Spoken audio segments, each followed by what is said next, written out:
মানুষের জীবনে রাগ কিন্তু খুব ক্ষতি করে। আমি যখন ওই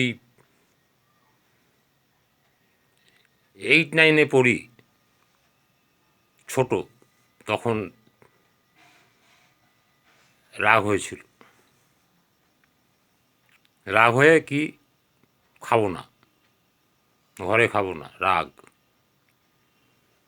রাগ ভাঙাতে কেউ পারছে না।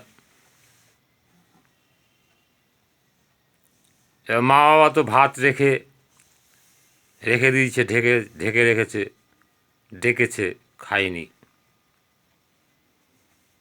রাগ, ক্রোধে পাপ, ক্রোধে তাপ, ক্রোধে কুলক্ষয়, ক্রোধে সর্বনাশ হয়, ক্রোধে অপচয়। রাগ, পকেটে নেই পয়সা, রাগ। এবার সবাই যখন ঘর থেকে এদিক ওদিক কাজে গেছে, এই ফাঁকে ভাত কিন্তু খাইনি, ভাত ঢাকাই আছে, এই ফাঁকে একটু অল্প কটা খিদে তো পেয়েছে, খুব খিদে। দেখেন গোসার ফল। এবার দুটো চাল নিয়ে ভেজে তাড়াতাড়ি করে একটা কাগজের মধ্যে রেখেছি, ফাঁকে তালে খাবো। কার চাল? সে বাবা মায়ের চাল। কী করেছি? লুকিয়ে ভেজেছি, লুকিয়ে খাবো, রাগ দেখাতে হবে।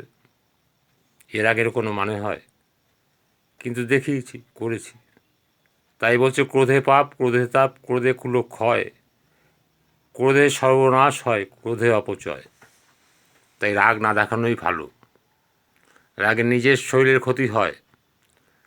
তারপর রাগ বাড়ির লোকরা ভাঙায় এসে ঠিকই, কিন্তু ওই যে দিনগুলো নষ্ট হলো আপনার, কেন দিনগুলো নষ্ট করবেন? রাগ করতে নেই, রাগ করা ভালো না, রাগ করা খারাপ।